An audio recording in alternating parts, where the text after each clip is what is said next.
As we continue on with our discussion on healthcare, we come to Medicare. And I'm actually a slide above where I need to be. There we go. And with Medicare, this is the largest provider of insurance in the United States, with almost 50 million people being covered through three different portions of Medicare Part A. This is provided to all enrollees and it covers inpatient care, hospitalizations, major emergency catastrophic type of care. And Part B and D are now optional. Part B covers some of the outpatient services, which are often also very significant. And Part D covers portions of the prescription costs. So that can be very expensive depending on what medication that you're on and whether or not a generic is offered. Moving on to the graph here, you can see there's a fairly equal distribution with a little bit of variety between men and women who are really the recipients and users of Medicare. The largest age group, of course, is 65 to 74 because that's about the golden years. People are retiring at that age. And then also the next largest group you can see is 75 to 84 years old because people are living longer and they want to also have access to high quality healthcare even within this age group. This is one of the reasons why geriatric care and physical therapy has taken a large leap in terms of academic preparation is because beforehand people weren't living this long and now they're living longer and we want to be able to also maintain quality of life. So there are a lot of people, even 85 plus, who are consumers of Medicare, and this becomes an extremely important factor in their quality of life and how they maintain their daily living and their independence. Moving on, Medicaid, it provides health insurance for people who are not making a lot of money, and sometimes if you're making a lot of money, depending on how many people in your household, you'll still qualify. It is a federal state, so you're looking at a larger umbrella governing the system. And many of the recipients are low-income children, women. Most of the time, if you qualify for something like Medicaid or Medi-Cal, you might have heard here in California, you'll also qualify for SNAP benefits and WIC, which is Women and Infant Children. And so there are a lot of people that are covered by Medicaid. Some of the qualifications, of course, you can't be rich because then you wouldn't need it. You'd probably be able to buy your own. But of course, income status, and this is it's dependent upon the poverty line and also how many people live in your household. So there is a scale, and that scale fluctuates based on whether or not inflation or a variety of other factors, but every year it's readjusted and the qualification is based on that. Your disability, of course. So if you were injured and you would qualify based on what the injury was or the percentage of the injury. So not a broken toe, a significant injury that would preclude you from really being able to have, be able to earn your living. And the need for long-term care. So if you require a skilled nursing facility, or if you're not able to care for yourself, or if you are a dependent of a Medicaid recipient. So all of these things, let's say your father or your mother was on Medicaid, then you would also qualify because they're receiving their care through a federal or state entity. So you would also be able to, as their dependent child, qualify for that aid. Services include inpatient, outpatient care. We saw that from Part A and Part B, labs, x-rays, imaging, chronic care, physical therapy. It's really the gamut of medical care that you would be able to receive those services. And you could see doctors, nurses, physicians, assistants, practitioners. There is also an avenue to provide transportation for people who are disabled, and all of those services are really considered basic under Medicaid. And now we come to uninsured Americans because not everyone will qualify for that. And we have just a massive amount of people who are simply not insured. Even with the ACA, some people still didn't purchase it. They thought it was cheaper to take the fee than buy insurance, and for them it was. As of about 5 years ago, when these slides were printed, there were about 37 million Americans who were uninsured. And actually, the frightening aspect is this is the lowest level in 2 decades due to some of the healthcare legislation that has passed really while Obama was in office. And then the rates of uninsured people dropped as well, particularly with the ages of 18, it says 19, it's really 18 to 25 because people can stay on their parents' insurance for longer. That wasn't the case when many of us were coming out of high school and college. We just didn't have no insurance. We were just uninsured. But now you can actually stay on your parents' insurance for an extended period of time. And that's important because people who don't have a strong foundation in finances yet or a job, they weren't able to obtain health care. And we're able to help individuals who can stay on their parents' insurance for longer. That helps out the community. It helps to maintain health. It assists in dealing with conditions where things can be treated early, and that way you don't have a diagnosis in a late stage, and it's just a more livable condition. You can manage it without too much intervention when we catch things early. So being able to stay on your parents' medical insurance is a huge deal. We also have things such as higher prevalence rates in African Americans and Hispanics, and that is a huge health disparity. It actually transcends just culture. It transcends a socioeconomic gap as well. So we have higher rates of uninsured Americans due to disparities, due to access, due to finances, due to race, because sometimes your ethnicity and your culture don't teach aspects of healthcare. You guys really do have to become familiar with things such as the Tuskegee experiment. And this impacts how people view healthcare providers and maybe some of the reasons why they don't choose to invest in healthcare, and they pass these traits and these beliefs down to their children. So these rates can be higher in minority populations.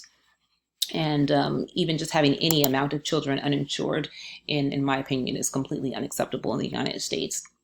So I'm going to skip over this slide because I kind of touched on it before with the higher rates of minorities not being insured, and that also leads to higher prevalence and mortality rates when it comes to certain diseases, primarily cardiovascular disease, stroke, cancers, lifestyle-related diseases that are chronic and can be in large part maintained and in some cases prevented through exercise, diet, and other lifestyle-related factors. Consequences, we touched on some of them. Number one, it's expensive to be poor. Just imagine if you had early stage cancer, stage 1 versus stage 4, the massive costs associated with it, even if you're not being treated. The care or the cost associated with hospice care is massive. So it's expensive. Emergency care is often way more expensive than just routine doctor's visits where you can track things and monitor them. Just look at how much it'll cost you if you go into the emergency room. They avoid follow-up care because they're not insured. People invert numbers in the emergency rooms on forms because they can't pay the costs. There's less access to care. So all of these things impact why people don't have insurance or why they are underinsured, because underinsured is in many instances equally as bad as not having any insurance in the first place. Or you just can't afford the deductible. If you can't afford the deductible and you have to pay $1,000 before your insurance kicks in, then you don't have insurance, because $1,000 may as well be $1 million if you don't have it. So these are aspects that the text doesn't really even touch on, but I'm going to just give you a little bit more information.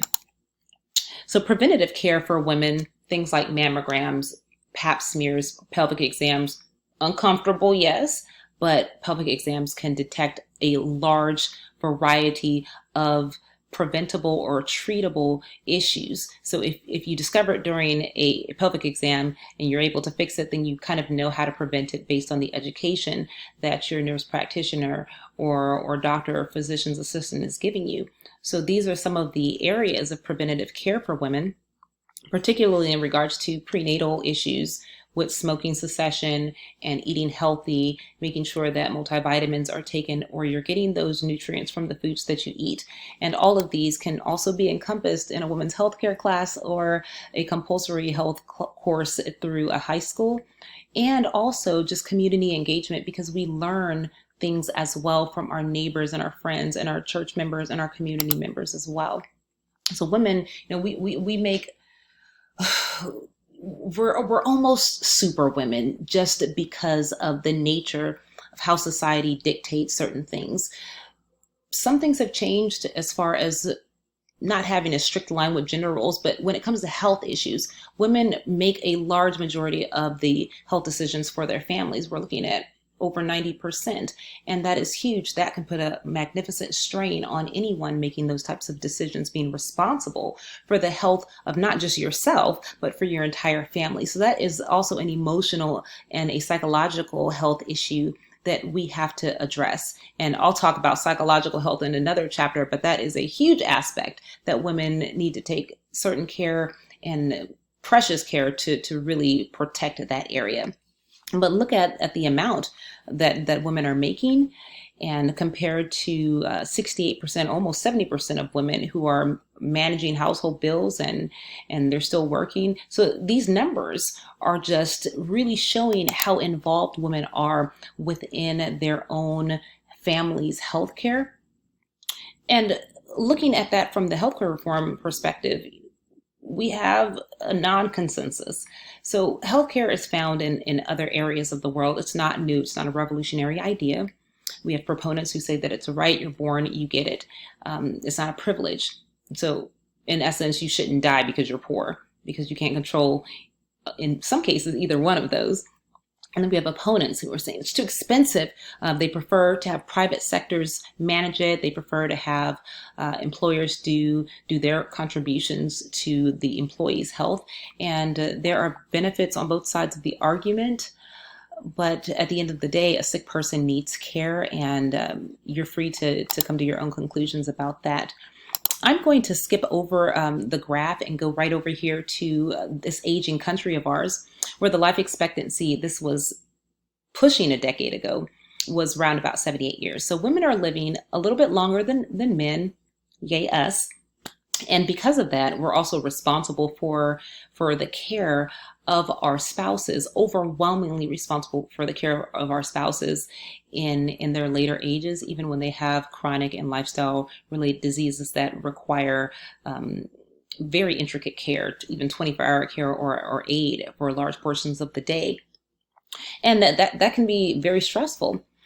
So when you look at a woman aging and still having that responsibility, then think about how that impacts her physical health and her mental health, and the need to be able to sustain yourself while still taking any medications that are required for that purpose, and then what the medications do to you. So this is one of the reasons why mental health is extremely important, and why women do have to kind of put themselves first in some cases. As we near the end of the chapter, look at just the costs of what it would take to put someone in a nursing home, to put someone in a cared living facility. This is gargantuan. This is more than many people's salaries. And one of the reasons also why paying attention in class, PE classes, taking your activity classes here at Pierce or another school, it helps you to keep a standard of health and fitness, movement, flexibility, cardiovascular endurance, strength. All of these things will help you be able to function more and more efficiently as you go into your elder years, so that you don't end up wasting your life savings on nursing homes, because we know they're renowned for their excellence in care, aren't they? So again, Medicare can pay for it, Medicaid, private insurance. Again, women are often the care providers, just flat out, because we're living longer, and also socially, that is the role that we have been trained for decades to take. It's almost expected.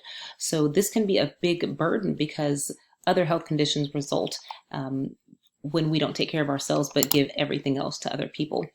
So as we kind of round up the chapter, just be informed, read, don't take anybody's word for it. Don't take my word for it. Read the chapter, listen to the lectures, research on your own on credible sources, not Reddit, not Dr. Google, but peer-reviewed articles. Even sometimes the news can be biased, so you want to get information from quality sources such as the CDC, Center for Disease Control, the World Health Organization.